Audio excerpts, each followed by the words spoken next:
دي د آل عمران وي ځکه په دې کې وروستو د آل عمران تذکره راغلی ده. عمران دو دي، یو عمران د حضرت موسی علیه السلام والد صاحب دی، د هارون علیه السلام او د موسی علیه السلام د والد صاحب نوم عمران،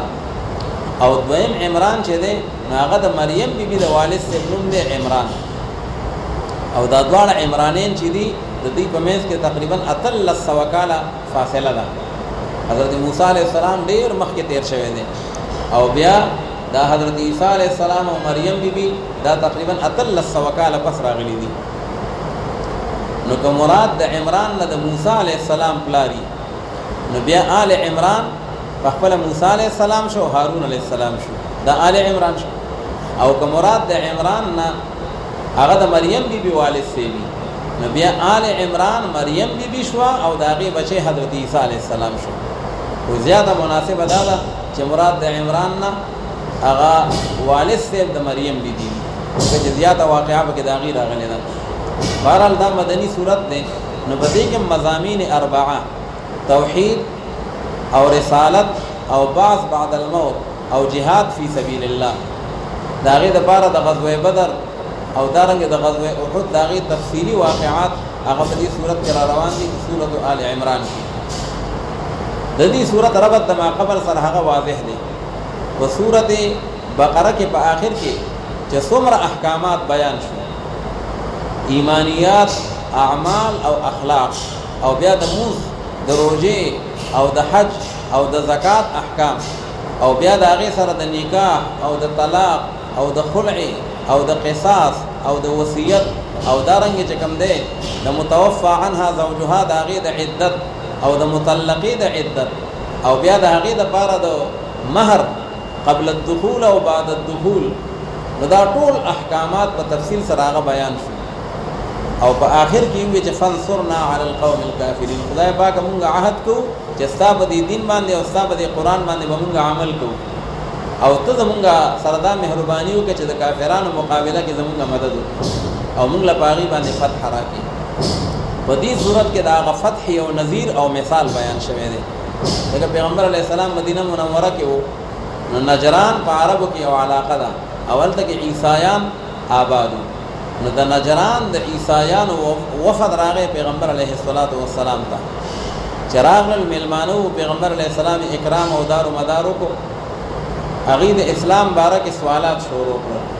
او چونکې هغې عیسایانو، نو پیغمبر علیه السلام سره مناظره شروع کړه.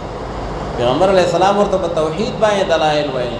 او هغې د تثلیث خبرې شروع کړې چې عیسی علیه السلام نعوذ بالله خدای دی، مریم بیبي هغې ته نسبت د الوهیت کو. نو پیغمبر علیه السلام ورته وفرمایل چې ګورئ تاسو له الله تعالی عقل درکړی دی، تاسو په دې خبره نه پوهېږئ چې حضرت عیسی علیه السلام هغه به خوراک کو، هغه به څښاک کو، هغه به اوده کېدو، ټول بشري تقاضې هغه ته لاحق وي، هغې وي او وی الله چې دی او معبود چې دی، نو هغه د دې ټولو تقاضو نه منزه او مبرا دی. اوس را روان دي چې کانا یاکلان الطعام، الله تعالی وی ګوره مریم بیبي او عیسی علیه السلام دواړو به ډوډۍ خوړه، کانا یاکلان الطعام والاله لا یاکل الطعام، چې څوک معبودي او خالق وي نو هغه خو بیا روټۍ نه خوري، هغه خو روټۍ ته محتاج نه دی. نو ډېرې طویلې مناظرې ورسره وشوې او هغې پړه شو. نو په هغې کې یو کس راپاڅېدو او هغې ویې ګوره ستاسو په قرآن مجید کې دا خبره راغلې ده نعوذ بالله چې عیسی علیه السلام د خدای پاک زوی دی. وی کوم ځای کې راغلي دي؟ وی ستا باندې چې کوم کتاب نازل شوی دی په هغې کې الله تعالی وایي چې وروح منه، دا عیسی علیه السلام یو روح دی، منه د هغه د سوچ مطابق دا د الله جز دی، لکه من دپاره تبعیض راځي که نه، نو دا د الله یو بعض دی او د هغې یو حصه ده. نو دې نه دا معلومه شوله چې عیسی علیه السلام د الله اولاد دی. نو پیغمبر علیه السلام د هغې ورته مکمل تشریح وکړه چې الله تعالی لم یلد ولم یولد دی، او الله رب العالمین د اولاد نه پاک دی. خو دې صورت کې الله رب العالمین د هغې جوابات ورته راولېږل، او خلاصه د هغې دا ده چې قرآن مجید 2 حصې دي. یو ته وایي محکمات، د اول رکوع کې را روان دی، هو الذي انزل عليك الكتاب منه آيات محكمات هن الكتاب واخر متشابهات. قرآن پاک 2 حصې دي، یو ته وی محکمات واضحات المعنى او بل ته وی متشابهات غیر واضحات المعنى. نو د مؤمن کار دا دی، د یو حق پرست انسان کار دا دی چې دی به د محکماتو اتباع کوي، او چې کوم زائغین دي او کاږه خلق دی نو دی به د متشابهاتو پسې ورپسې. نو دا کوم دی چې قرآن شریف کې راغلی دی وروح منه، دا خو متشابهات دي، او ایمان کې زده کوي، عقیده کې زده کوي، نو هغه به د محکماتو نه زده کوي. یو سړی الف لام میم هغې نه معلومات کوي، نو هغې نه خدای معلومات نشي کولی، زیات نه زیات به پکې تاویل وکړي،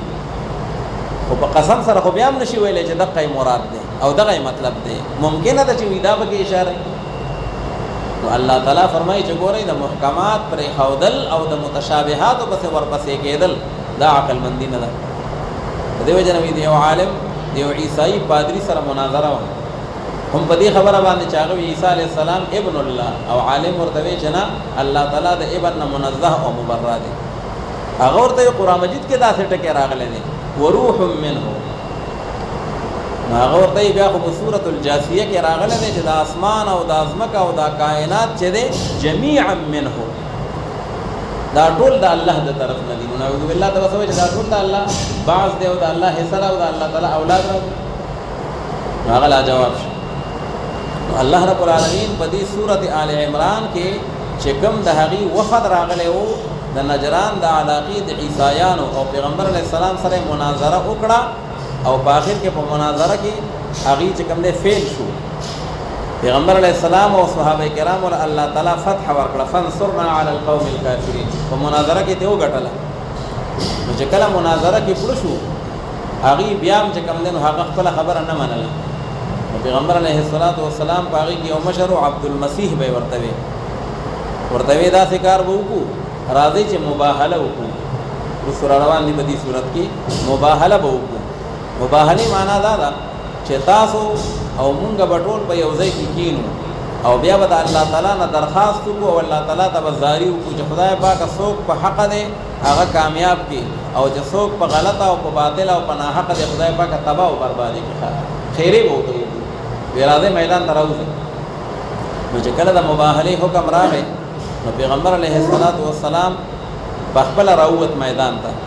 او ځان سره حضرت علی او حضرت فاطمه او حضرت حسن او حضرت حسین رضی الله تعالی عنهم دا ځان سره خپل ټول آل اولاد راوستل، او میدان ته راووتو، او هغه عبدالمسیح او د عیسایانو مشرانو ته وی لیډرانو ته وی راشئ. نو هغې خپل منځ کې ورکوي مونږ جرګه کوو. نو د عبدالمسیح یا بل مشر هغه ورته وی هلکه داسې خبره ده چې ښه پوهېږئ چې حق پیغمبر دی ښه، او که میدان له ورووتئ نو ټول غرقېږئ او تباه کېږئ. ښه خیرې کول دي او غرقېږئ او تباه کېږئ. وی غوره دا د صلح ورسره وکئ. وی څنګه صلح کوو؟ نو پیغمبر علیه السلام سره یې درخواست وکړو چې مونږ د نجران په علاقه باندې اسلام خو نه راوړو، په عیسایت باندې قایم یو، خو اسلامي سټیټ منو، اسلامي ریاست منو. نو د مسلمانانو طرف نه په هغې باندې 2000 جوړې دا سالانه کېښودلی شوې، د کپړو جوړې 2000 جوړې به ستاسو د طرف نه دا به خراج ادا کېږي اسلامي حکومت ته، او دونه به دې وخت کې ورکوئ او دونه به دونه، او بیا 13 اسونه او 13 اوښان او 13 زغرې او 13 چې کوم دی نو هغه تورې او دغه رنګې نیزې د هر یو نه 13 دا به اسلامي حکومت ته ادا کوئ. نو په هغې باندې فیصله وشوه، دې ته وایي جزیه. نو اسلام خو یې رانوړو خو جزیې ته یې غاړه کېښودله. نو د جنګ نه بچ شو، او الله رب العالمین مسلمانانو له په هغې باندې فتح ورکړه. اوس سابقه سورة البقره، نو په هغې کې زیات خطاب هغه یهودو طرف ته و، د نصاراو تذکره ضمني وه، او په دې صورت کې زیات خطاب چې دی نو هغه نصاراو طرف ته دی، او د یهودو تذکره په هغې کې هغه ضمني ده. نو هغه مضامین اربعه هغه هم په دې صورت کې چې کوم دی ذکر کېږي، ورسره نور هغه امور دي چې کوم متعلقه دي کله د انفاق فی سبیل الله، ځکه هغه د جهاد مقدمه ده، او کله د هغې سره چې کوم دی نو د صلات او د زکات عبادات چې کوم د جهاد فی سبیل الله دپاره هغه یو بنیاد دی، نو د هغې تذکره ورسره هم ده. الله رب العالمین فرمایي په دې سورة آل عمران کې بسم الله الرحمن الرحیم الف لام میم نو پاول د سورۃ بقره کې موږ ویلیو چې دا حروف مقطعات دي او د دې په مطلب باندې صرف او صرف یو الله رب العالمین پوهه دی او پیغمبر علیه الصلاۃ والسلام ته ممکنه ده الله تعالی دا غي مطلب بودل دی او هغه مامور بالتبلیغ نه دی چې خلق ته دا مطلب بیان کا گویا کې دا یو راز دی د الله رب العالمین او د پیغمبر علیه الصلاۃ والسلام ترمنځ او کوم علما متأخرین چې هغه تعویل کوي او دې د پاره کې چې څوک معترضین اعتراض کوي چې په قران کې دا څه ټکی دي چې یو قسم په نه پويږي ها مداغي خلی بندي شي ناغي وی الف الله او لام لازم ان لازم الوجود او میم یعنی منزه عن الشریک ممکنه ده چې دې د فکر رمزوي دا نه چې خامخا دا مطلب دی در سور روان دی وما يعلم تاويله الا الله دا صرف یو احتمالي غونته او امکاني غونته معنا ده الف لام میم یعنی الله لازم الوجود منزه عن الشریک الله رب العالمین کو غزاد ته چې هغه لازم الوجود دی او واجب الوجود دی او د شریک نه پاک او منزه دی الله لا اله الا هو الحي القيوم الله رب العالمین چې د نشته معبود بر حق لیکن هغه دی چې هغه همیشه لپاره زنده دی او هغه منتظم د تمام کائنات دی او مدبر دی نزل عليك الكتاب بالحق را لګل دی الله رب العالمین پتا باندې نبی کریم صلی الله علیه وسلم کتاب الله لغه قرآن پاک دی په حق سره په دې حال کې چې دا تصدیق کوونکې د لپاره د هغه کتابونو چې کوم وړاندې لدی نه دي او را نازل کړی دی الله رب العالمین تورات او انجیل لرا دا ټول کتابونه الله پاک را لګلی دي ګوره قرآن مجید سره وی نزل او تورات او انجیل سره وی انزل وکړه تاسو یو انزال دی یو تنزیل دی نو دفعه واحده چې وی نو هغه انزال وی او تورات او انجیل ټول په یو ځل باندې راغلي دي او قرآن مجید چې دی نو د هغې پیغمبر علیه الصلاۃ والسلام ته نزول چې شوی دی نو هغه دفعه واحده نه دی بلکې هغه تدریجي دی په قلاره باندې راغلی دی نو هغه تنزیل دی من قبل هدى للناس وانزل الفرقان من قبل پخوا د دینا ان تورات او انجیل هغه د قرآن پاک نه مخکې رالیږلي وو په دې حال کې چې هغه هدایت کوونکي د لپاره د انسانیت او را لګل دی الله رب العالمین هغه جنس آسمانی کتاب لرا انزل الفرقان جنس آسمانی کتاب ځکه هر کتاب آسمانی هغه فرقان دی فارق بین الحق والباطل دی ان الذين كفروا بآيات الله فتحقیق سراغ کسان چې هغه کفر کړل په آیاتونو د الله رب العالمین باندې داغي د لپاره عذاب سخت دی او الله رب العالمین چې دی غالب دی او خاوند د بدله اخیستو دی د منکرینو نه ان الله لا يخفى عليه شيء فتحقیق سر الله رب العالمین چونکه توحید او رسالت او معاد هغه مضامین او ورسره جهاد دا ټول د الله رب العالمین صفات عالیه او د الله رب العالمین هغه صفات کمال او جلال دغه بیان دي چې الله غزاد دي او نسوارا او د نجران باندې تعریف دي دا په خپل سوچو کوي معبود خو هغه ذاتی چې لا يخفى عليه شيء في الارض ولا في السماء او عیسی علیہ السلام هغه زمانہ پیدا نو او بیا د مور خېټه تراغه بیا د مور خېټه نه داغه ولادت شو او بیا د کوم مراحلو نه تیر شو او بیا چې کله دشمنانو مخالفینو داغه خلاف اٹیک او کاروایی کوله نو الله رب العالمین داغه حفاظت وکړ هغه قدم په قدم باندې د الله رب العالمین مهرباني ته او داغه فضل ته محتاج دی او محتاج چې دی لا یکون الها هغه معبود نشي کېدی په تحقیق سره الله رب العالمین چې دی نه پټیږي په هغه باندې یو شی نه پزمکه کې او نه په اسمان کې هو الذي يصوركم في الارحام الله رب العالمین خو هغه ذات دی چې هغه صورت او شکل جوړی تاسو لپاره په هغه رحیمونو د میندو کې یو انسان لا د مور په خېټه کې دی الله تعالی وی دا بوزه پیداسي او دا غوږ پیداسي دا بوزه به قلمي او وګده به ولاړی او د چا د ویدا به چپړی دی نو چې الله تعالی د مور په خېټه کې دا تصویر او دا ډیزاینینګ کوي عیسی علیہ السلام هم بلا مو دغه مرحلو نه تیر شوی دی هغه د معبود والی دا هغه چې کوم دی قابل نه دی بلکې هغه عابد دی او د الله رب العالمین چې کوم دی هغه نیک بنده دی نو الله رب العالمین خو هغه ذات دی چې هغه صورت او شکل درکې تاسو لپاره په هغه رحیمونو د میندو کې چې څرنګه وغواړي الله رب العالمین. لا اله الا هو العزيز الحكيم، ان العزيز في ملكه والحكيم في صنعه. دا الله تعالی حکومت غالب دی او دا الله رب العالمین چې کوم دی نو هغه فعل هغه د حکمت نه ډک دی. هو الذي انزل عليك الكتاب، اوس دا غي خبر لراغله چې دوی وی وروح منه. الله تعالی وی عجیبه ده محکمات پرې دی. محکمات دا دي چې لم یلد ولم یولد، او محکمات دا دي چې ولم یکن له کفوا احد، او محکمات دا دي چې لیس کمثله شیء. نو دا غي اتباع نه کوي، او چې کوم داسې مشتبه الفاظ دي نو تاسو چې کوم دین الله کوي به ورپسې کوي. نو الله رب العالمین په غزاد ته چاغر علی ګل له پتا باندې اے نبی کریم صلی الله علیه وسلم کتاب الله لرا بعد بدغه کتاب الله کې آیات محکمات، داسې آیتونه دي محکمات معنا واضحات المعنى چې داغي معنا ښکارا ده. هن ام الكتاب معنا اصل الكتاب، چې دغه محکمات چې دي نو دا اصل د کتاب الله دی. کله عقیده معلومه د توحید د رسالت او یا نور عقاید ضروریه نو هغه به د متشابهات نه معلومه، هغه به د محکمات نه معلومه. و اخر متشابهات، او نور آیتونه دي چې هغه متشابهات دي یعنی غیر واضحات المعنى، دا غي معنی واضح نه ده، هغه کې خفا ده او هغه کې ابهام ده. خودت د اشکال نه چې دې آیت نه خدا معلومیږي چې قران پاک آیتونه دوه قسم دي، سنه محکمات او سنه متشابهات. او حالانکه بل ځای قران پاک کې دا معلومیږي چې ټول قران محکم دی، یو دانه چې بعض محکم دی بعض متشابه دی، ټول محکم دی. کتاب محکمت آیاته، دا داسې کتاب دی چې د دې آیتونه ټول محکم دي. او بل ځای کې دا معلومیږي چې ټول قران متشابه دی. الله نزل احسن الحديث كتابا متشابها، داغه نه معلومیږي چې قران پاک ټول متشابه دی. اشکال لا دی چې دلته خو بعض محکم معلومیږي او بعض متشابه. مفسرین وی دواړو کې فرق دی. دې دې کې محکم او متشابه چې دواړه به موږ منو، نو د دې معنا خدا وا چې محکم معنا واضحه ده او متشابه معنا غیر واضحات المعنى. او کم ځای کې چې ټول قران پاک ته محکم ویل دي دا غي معنا دا چې عیب پکې نشته، ټول محکم دي. او چې کم ځای کې ټول ته متشابه ویل دي دا غي مطلب دا دی چې په حسن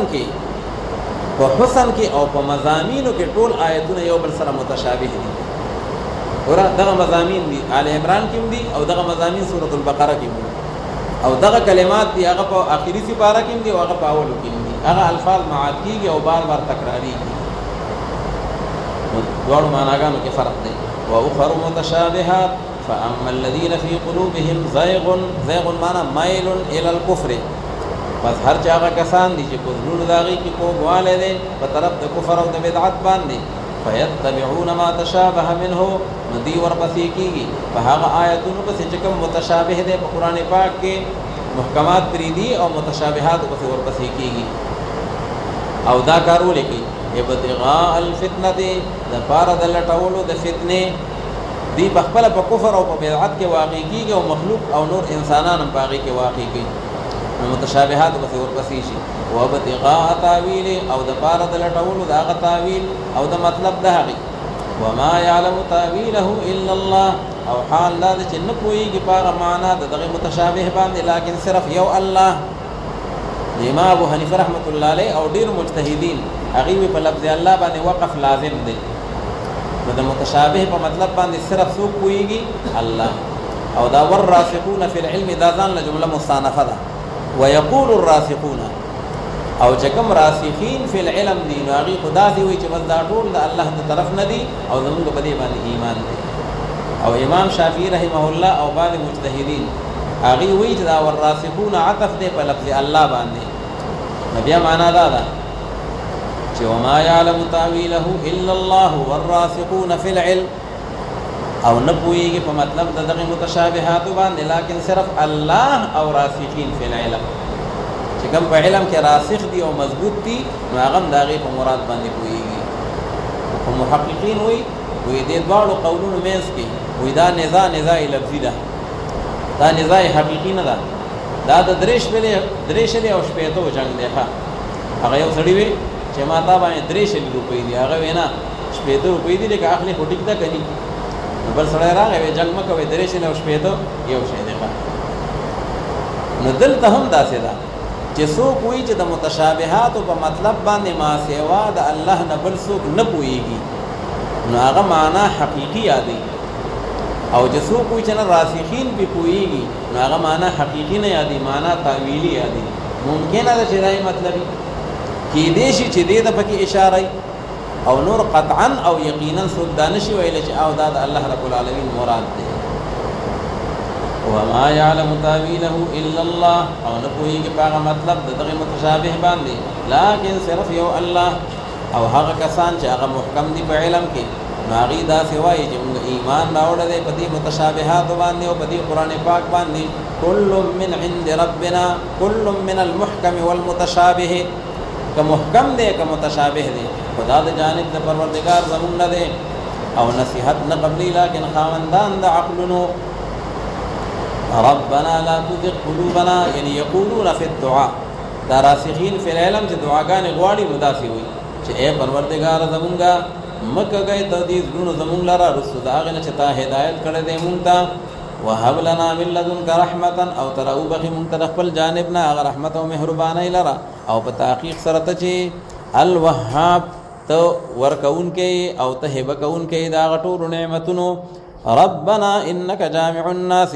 اے پروردگار زمونږه په تحقیق سره ته راغونډونکی او راجمع کوونکی د ټول انسانیت لره. لیوم یعنی فی یومن، حروف اجاره دی او بل په ځای راځي په هغه ورځ کې چې نشته شک پر راتلو د هغې کې چې هغه ورځ د قیامت ده. ان الله لا يخلف الميعاد ان الذين كفروا لن تغني عنهم اموالهم ولا اولادهم من الله شيئا. اوس چونکې دغې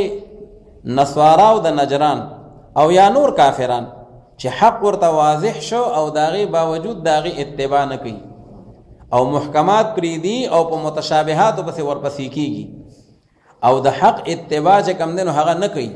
او د حق نبی د هغه ملګرتیا هم نه کوي، نو الله رب العالمین د هغې کافرانو انجام ذکر کوي. الله فرمایي چې چا د وخت د نبی مقابله او مخالفت کړی دی نو مخکې د فرعونیانو نه عبرت واخلئ چې فرعون هم د وخت د نبی د موسی علیه السلام د هغه خبره منظور نه کړه او ټکراو یې کړه، نو هغې د عذاب سره مخ شو. نو دقه رنګې دا موجوده کفار او مشرکین د مکې چې څومره دي یا نصوارا د نجران، دی بم آخر مغلوب شي او مسلمانان او رسول الله صلی الله علیه وسلم په هغې باندې غالب شي. پیشنګویي قرآن حکیم کوي او چنانچه دقه شانتې وشوه. پیغمبر علیه السلام په مشرکینو د مکې باندې هم غالب شو، هغې څوک قتل شو، څوک چې کوم دی نو هغه مسلمانان شو. او دغه رنګې نصوارا د نجران هغه مغلوب شو، جزیې ته یې غاړه کېښودله. نو پیشنگوئی کے قرآن حکیم فرمائی ان الذین کفروا، بتحقیق سره هغه کسان چې هغوی کفر کړی دی، لن تغنی معنا لن تدفع، هرگز به په کار باندې رانشي د دوی نه هغه مالونه د دوی او نه هغه بچیان او اولاد د دوی، من الله شیئا یعنی من عذاب الله شیئا، دا هغه عذاب د الله رب العالمین نه دی یو څیز چې ګینه د الله عذاب ته دفع کی. او دغه کسان کافران چې دي دوی هغه خشاک د اور د جهنم دی کدأب آل فرعون. الله وی عبرت حاصل کړي دأب وی حال تا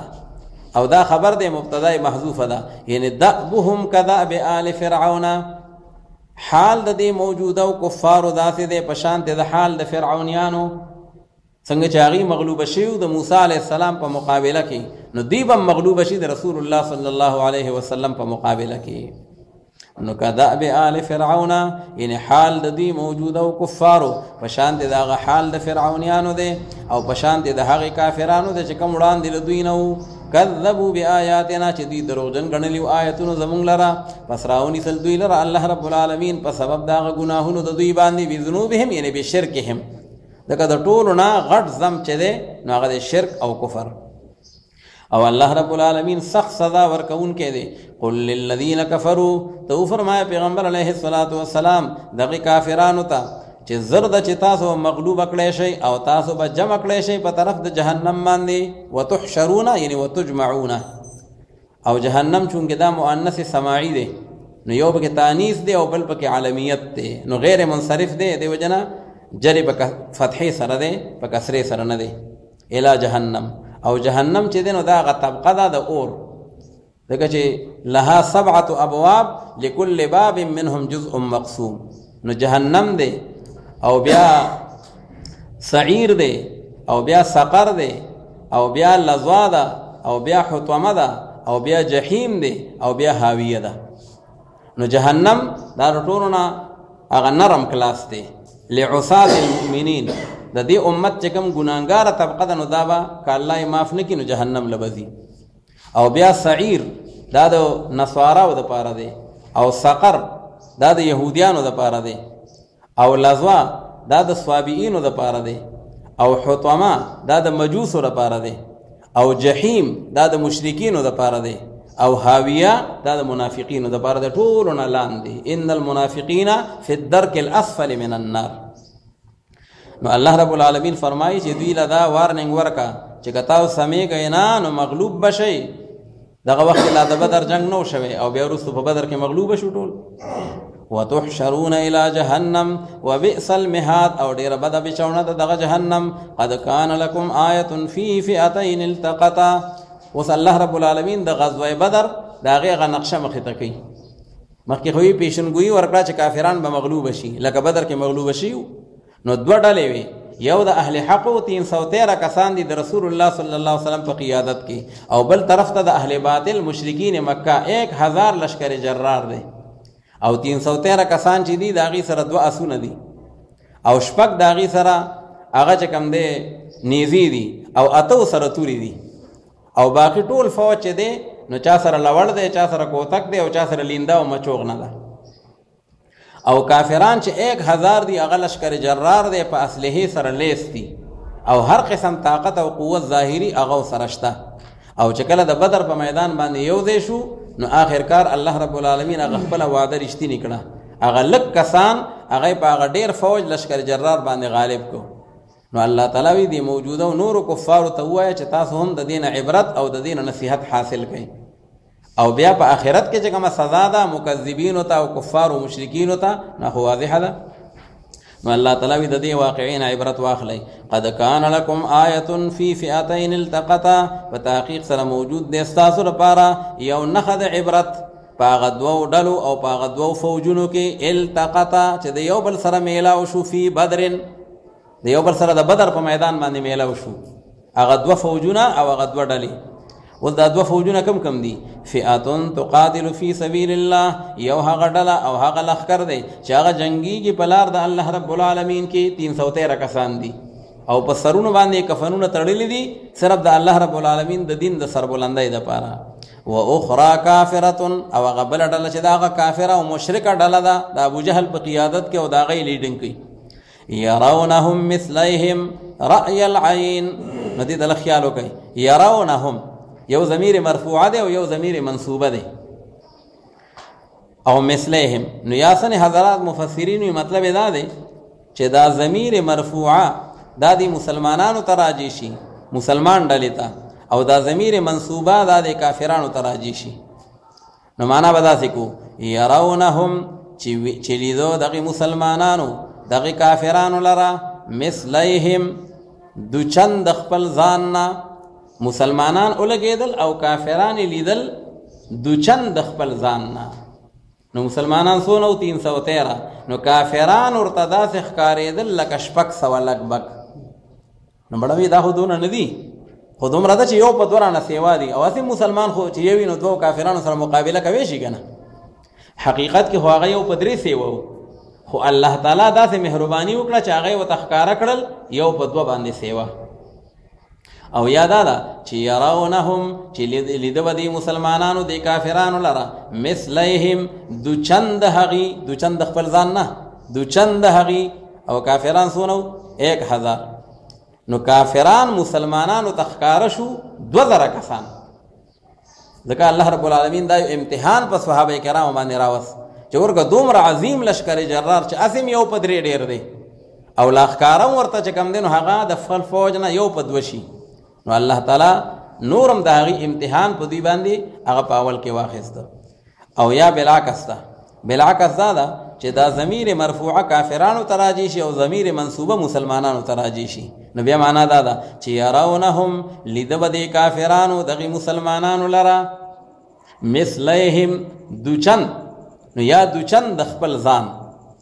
نو کافرانو 1000 مسلمانان به ورته ښکاره کېدل 2000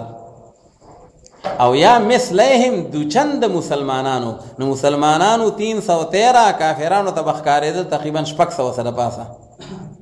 نو مطلب دا چې الله رب العالمین ورته هغه مجمع ډېره کړه او دا کافران د هغې نه مرعوبه شول. یرونهم مثلیهم، خو دلته یو سوال دی چې دې آیت نه خو به هر حال که هر یو تاویل مونږ وکړو او هر یو معنا وکړو، خو دا معلومه شوله چې دوی ته به هغې ډېر ښکارېدل مثلیهم. او بل ځای کې خو سورة الانفال کې راځي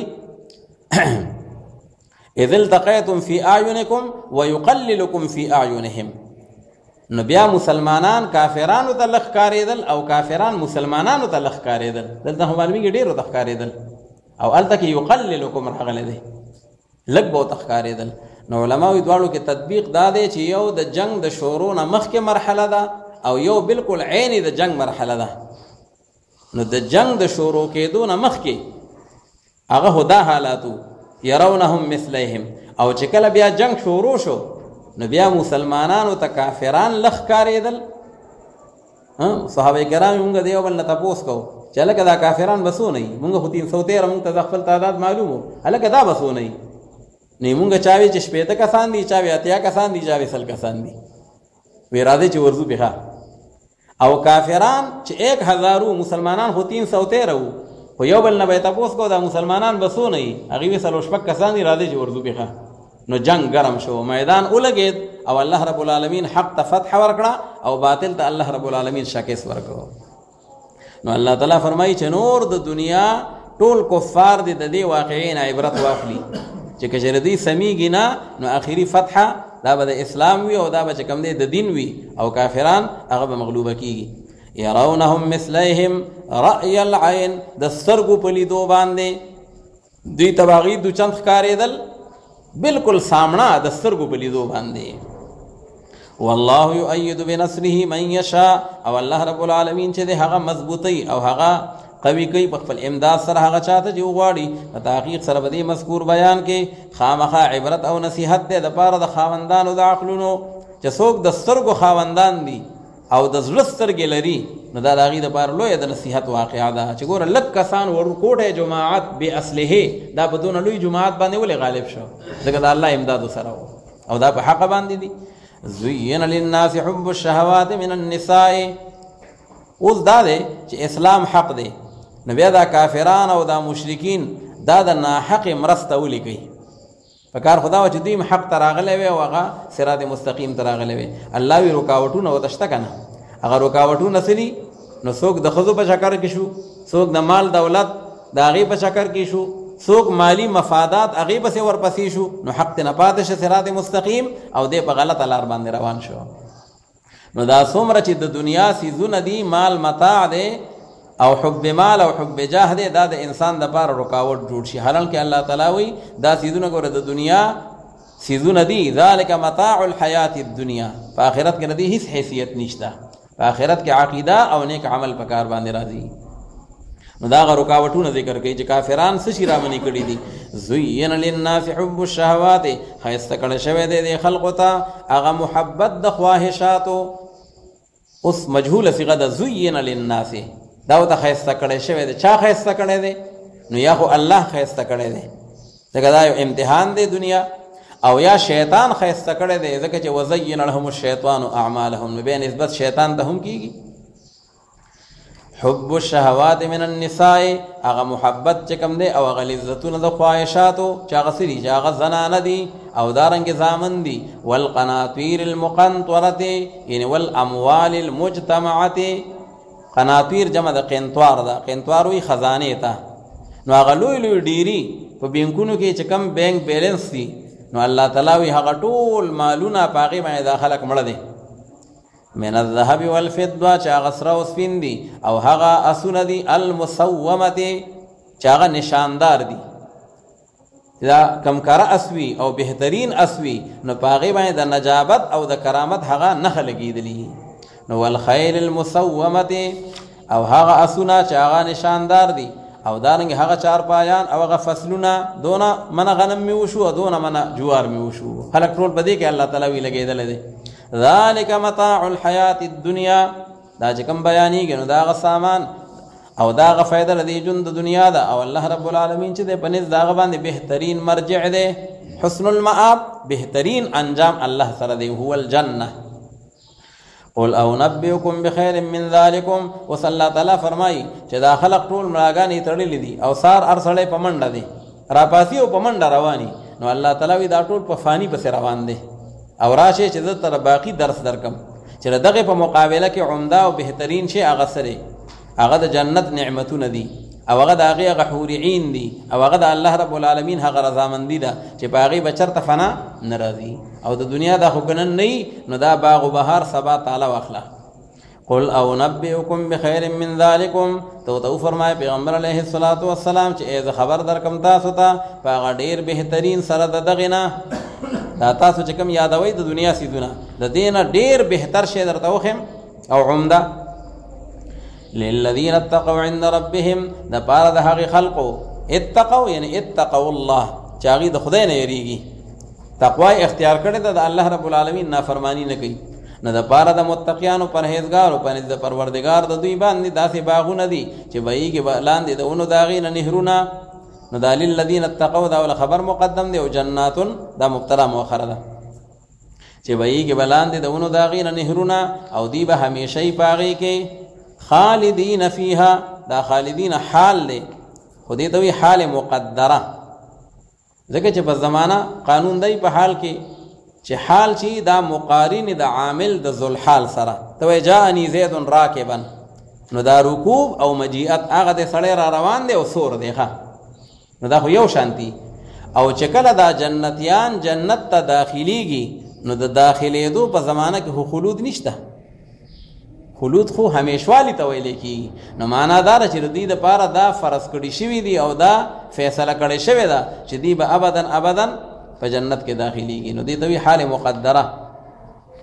خالدین فیها وازواج مطهره ورضوان من الله او دغه جنتیانو لپاره او دغه متقیانو لپاره داسې بیبیان دي چې هغه په پاکیزه وي مطهره من الحیض والنفاس وما الى ذلك د دنیا چې دا څومره نجاستونه دي او کمزوري دي نه دا پکې نه او دې لپاره رضامندي د جانب د الله رب العالمین نه الله به نه خوشاله وي. والله بصير بالعباد الذين يقولون ربنا يعني هم الذين المتقين صفاتون وشو هر سړی به وي د متقین الله وینا راشه د قران په معیار باندې ځان او تعالی کدا کارونه د پکې نو بیا متقی او کدا د پکې نه نو بیا ليس بشيء. متقین څوک دي؟ هم الذين دا هغه کسان دي چې هغه وایي چې اے پروردگار زمونږه په تحقیق سره مونږ ایمان راوړې پتا باندې پس ته بخشش وکې زمونږ د پاره د ګناهونو زمونږه او ته بچ کې مونږ لره دغه عذاب د اور د جهنم نه. الصابرین والصادقین اوس الله رب العالمین داغي هغه صفات ذکر کوي او داغي چې کوم نه هغه مدح کوي یعنی مطلب دا چې دغه متقیان داغي نه مراد څوک دي يعني أعني الصابرين أو يا منصوب على المدح ده يعني أمدح الصابرين نو دا صفات جب کے راغلی الصابرین چاغي صبر کون کی دی نو بسوائے صبر کی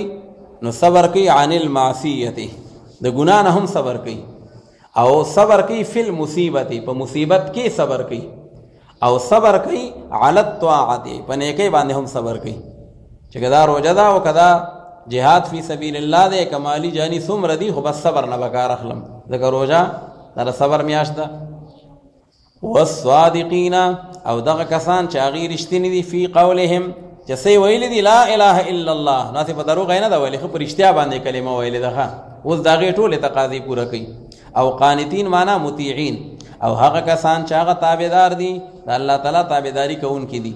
او هغه خرج کوونکي دي په لار د الله رب العالمین کې. والمنفقین فی سبیل الله والمستغفرین بالاسحار او هغه کسان چې هغه بخشش غوښتونکي دي په وخت د سباون کې سار وخت کې خلق ود پراته او د پاسې دل دی او الله رب العالمین ته جاړي او د الله نه د خپل ګناهونو عفو غواړي. الله وی دا متقیان خلق دی. شهد الله انه لا اله الا هو، گواهی ورکي الله رب العالمین په دې خبره باندې. اوس دا چونکې د نجران د نسواراو سره ټوله مباحثه او مناظره هغه د الله په وحدانیت باندې وه، ځکه هغوی توحید نه منه، هغوی تسلیس منه. نو الله تعالی فرمایي دا خو داسې واضحه عقیده ده چې دلایل عقلیه او نقلیه او دغه څه کې خالق او مخلوق ټول په دې باندې ګواهان دي. خدای په خپله په دې باندې ګواه دی چې لا اله الا هو، الله هم د دې ګواه دی. او دا ټول د کائنات ذره ذره او دا ټول مخلوقات او اولو العلم الله وی چې کوم عالمان دي هغه هم د دې خبرې ګواهان دي چې لا اله الا هو، او ملائک چې دي هغه هم د دې خبرې ګواهي کوي. نو ګوره دې نه د علم فضیلت معلوم شو، ځکه اولو العلم الله تعالی په ګواهۍ کې ذکر کړل ښه چې زما د وحدانیت ګواهان څوک دي. الله یو په خپله ګوایم او یو ملائک ګواه دي او یو عالمان هم زما د توحید او زما د وحدانیت د هغې ګواهان دي. شهد الله انه لا اله الا هو، گواهی ورکړې ده الله رب العالمین په دې خبره باندې چې په تحقیق سره نشته معبود برحق لیکن صرف یو الله. او بل گواهی ورکړي په هغې باندې ملائکه و اولو العلم او عالمان چې کوم د علم خاوندان دي، قائما بالقسط، په حال د کوم د الله رب العالمین کې چې هغه قائم دی په انصاف سره، تل تر تله هغه په انصاف او په عدل باندې قائم دی، هغه چا سره زیاتې نه کوي، ظلم نه کوي. لا اله الا هو العزیز الحکیم ان الدین عند الله الاسلام. اوس الله تعالی فرمایي که حق دین غواړئ نو بیا نصرانیت ته خیرباد ووایئ او بل مذهب ته خیرباد ووایئ. صرف یو دین چې دی هغه دین اسلام دی، هغه د ټولو دپاره ناسخ دی. په تحقیق سره هغه دین یعنی ان الدین المرضیه، هغه دین چې هغه پسندیده دین دی په نزد الله رب العالمین باندې، نو الاسلام هغه د اسلام دین دی، هغه دین مقبول. وما اختلف الذين اوتوا الكتاب، او اختلاف نو کړي هغه کسانو چې ورکړل شوی دی هغه ته کتاب، لیکن رستو د هغه نه چراغله او دوی ته علم او پویا، د ناپوهۍ د وجه نه اختلاف نه دی کړی، ښه د پوهې د وجه نه یې کړی دی. او ولې کو اهل کتابو دا د پوهې سره سره اختلاف ولې کو بغیا بینهم، یعنی دا هغه عناد هم مابین د دوی کې د ضد د وجه نه یې کړی و. او هر هغه څوک چې هغه کفر وکړي په آیتونو د الله رب العالمین باندې، پس په تحقیق سره الله رب العالمین جلد حساب کوونکی دی د هغې سره. فإن حاجوک فقل اسلمت وجهي لله، حاجوک معنا جادلوک، حق واضح شو او بیا هم دوی مناظره نه پرېږدي او تا سره بحثونه کوي، نو پس که چېرې دوی بحثونه کوي تا سره ای پیغمبر علیه الصلاة والسلام، نو پس تو ته وفرمایه چې ما خو تابع کړی دی خپل ذات. وجهیه ذکر د جز دی، مراد تینا کل دی، مراد تینا ټول ذات دی. ما خو تابع کړی دی او ما منقاد کړی دی خپل ذات په طرف د الله رب العالمین باندې. ومن اتبعن یعنی ومن اتبعنی، زو او چې څوک زما متبعین دي، مونږ خو صرف د یو الله د هغې قایله یو، مونږ خو د الله معبود د الله تعالی مخلوق هغه د الله تعالی سره په معبودیت کې نه شریکوو، صرف د یو الله عبادت کوو. وقل للذین اوتوا الکتاب، او ته وفرمایه پیغمبر علیه الصلاة والسلام دغې خلقو ته چې ورکړی شوی دی هغې ته کتاب، او ته ووایه د انپړو خلقو ته والامیین، اهل کتاب که یهود دي که نصوارا دي هغې ته هم دا بیان وکړه، او چې کوم انپړه دي د مکې مشرکان هغې ته هم دا ووایه. څو ته ووایه؟ اسلمتم معنا اسلمو، دا اسلمتم دا د استفهام، خو استفهام په معنا چې کوم دی د امر سره دی. اسلمتم یعنی اسلمو، اسلام راوړئ او منقاد او تابعدار شئ. نو پس که چېرې دوی منقاد او تابعدار شو یو الله ته، نو پس په تحقیق سره دوی هدایت یافته دي. او که چېرې دوی اعراض وکړو وان تولوا یعنی اعرضو فانما علیک البلاغ،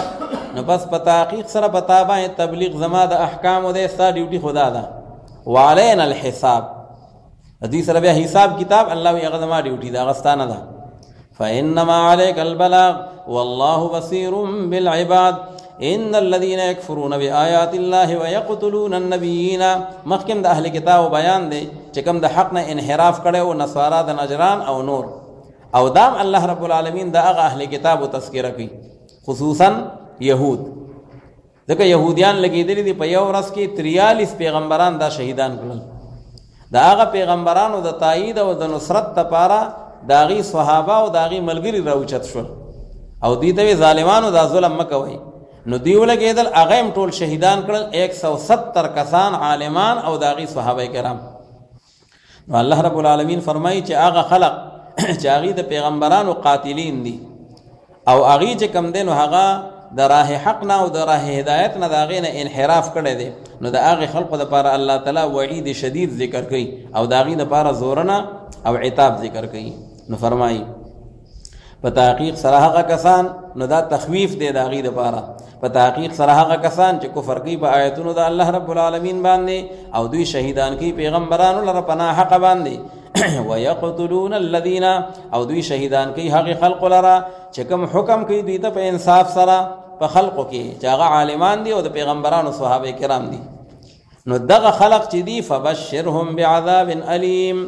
خبر ورکه دوی ته په هغه عذاب دردناک باندې. نو بشر خپله معنا خو دا زیری وله ورکه، او ابشار او تبشیر دا خو ښکلي خبر ته وي او دا خو انذار او تنذیر دی. خدا کله کله چې کم دی نو هغه تسمیه بالضد هم کیږي چې کله یو سړي ته یو څوک وایي هلکه دا کار مه کوه، دا غلط کار دی، بیا به نقصان چې کوم دی بیا مومي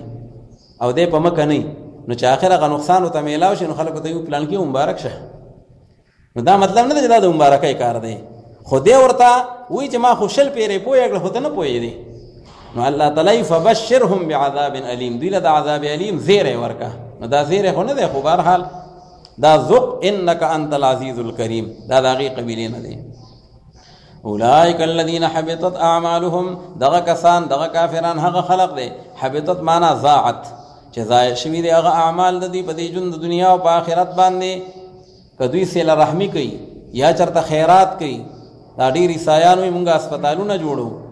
او کله وایي مونږ چې کم دی نو هغه د انسانیت د همدردۍ دپاره لارې جوړو، دا چل کو دا چل کو. الله وایي چې ایمان پکې نشته نو دا ټول ضایع دي. دومره ده چې الله تعالی چې کم دی نو هغه مهربان ذات دی. نو چې کم کافر په دنیا کې ښه کارونه کوي، صله رحمي کوي، خلقو سره همدردي کوي، د انسانیت چې کم دی نو د هغې خدمت کوي، نو الله وله په دنیا کې په مال کې او په حکومت کې او په عزت کې وله الله برکت واچوي. ښه نو دا نن چې کم بعضې کافران کم کارونه کوي او د هغې حکومت نور هم ترقي کوي او د هغې مال نور هم ترقي کوي، نو دا داسې نه ده چې نه دا الله تعالی ته محبوب دي، نه، دا د هغې د هغه بعضې جزوي ښه کارونو الله تعالی هغې له بدله ورکوي، ځکه آخرت کې خو بدله نشته، نو الله وله په دنیا کې ورکوي. خو په آخرت کې بیا هغه تباه دي. اعمالهم في الدنيا والآخرة وما لهم من ناصرين ألم تر إلى الذين أوتوا نصيبا من الكتاب. اوس الله تعالی شکایت کوي د دغه اهل کتابونه، ځکه په یهودیانو کې چا زنا کړې وه، پیغمبر علیه الصلاة والسلام له راغلل چې د دې حکم څه دی. نو پیغمبر علیه السلام ورته وفرمایل چې تورات موجود دی، په هغې کې د الله حکم شته او بیا ما نه تپوس کوئ. دوی وایي نه جي تورات کې دا حکم نشته او دا حکم یې پټ که، حالانکې په تورات کې د رجم حکم هغه پکې موجود و. نو د هغې هغه ملا صاحب حبر چې راغی نو تورات یې راواړو او په هغې ځای باندې یې ګوته کېښودله ښه او یې کم دی په دې کې خو نشته. نو عبدالله ابن سلام صاحب موجود و، هغه ورته وایي دا ګوته دې اوچته که، نو چې لاس یې اوچت که نو په حقه ځای کې د رجم حکم موجود و. نو الله رب العالمین فرمایي چې دا هغه خلق دی چې دوی د الله رب العالمین په احکاماتو کې رد و بدلم کړی دی، په هغې کې تحریفات هم کړي دي. نو آیا ته نه ګورې په طرف د هغې خلقو باندې چې ورکړی شوی دی هغې ته هغه برخه د کتاب، نصیبا من الکتاب یعنی علما من الکتاب، د هغې یو برخه ښه عالمان دي، ښه پوهان دي او بیا هم په هغې باندې عمل نه کوي. یدعون الی کتاب الله، چې دوی ته بلنه ورکولی کېږي په طرف د الله رب العالمین د کتاب باندې، چې تاسو چې کم دی نو هغه راشي چې په تورات باندې فیصله وکړو، لیحکم بینهم، دې لپاره چې فیصله وکړي دا کتاب په منځ د دوی کې، لیکن بیا واوړي یو ډله د دوی نه هغه مخ واړئ او حال دا دی چې دوی اعراض کوونکي دي. ذلک بانهم قالوا لن تمسنا النار، ذلک یعنې ذلک الاعراض، دا دوی چې کوم تولی او اعراض کوي نو دا په سبب د دې سره چې په تحقیق سره دوی به وي چې هرګز به نه مسه کوي موږ لره هغه اور د جهنم الا ایاما معدودات، لیکن هغه ورځې شمار کړې شوې. وغرهم فی دینهم ما کانوا یفترون، او دوکه ورکړه دوی لره په هغه دین د دوی کې هغه څه چې ودوي چې جوړول به دوی د ځان نه په دروغو باندې. دوی به کله وي نحن ابناء الله و احباؤه، او کله به وي چې لن تمسنا النار الا ایاما معدوده، او کله به وي چې یاره چې کوم دی مونږ پیغمبر ذاتګان یو او مونږ به چې کوم دی عذاب په مونږ باندې نه راځي. نو الله تعالی ځان نه دروغ قصې قطارې جوړولې نو دی شي ولا دوکه ورکړه، حالانکه دا د جهنم خشاک دی.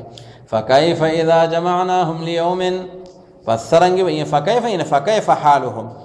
د دې بس حالت وي چې کله راجم کومږ دې ټولو لره په هغه ورځ کې چې هغه ورځ د قیامت ده چې نشته شک پر راتلو د هغې کې، او پوره به ورکړی شي هر یو انسان ته بدله د هغې عمل چې ده کسب کړی دی په دنیا کې، او حال دا دی چې په دې باندې به ظلم نه کولی کېږي. قل اللهم مالک الملک تؤتي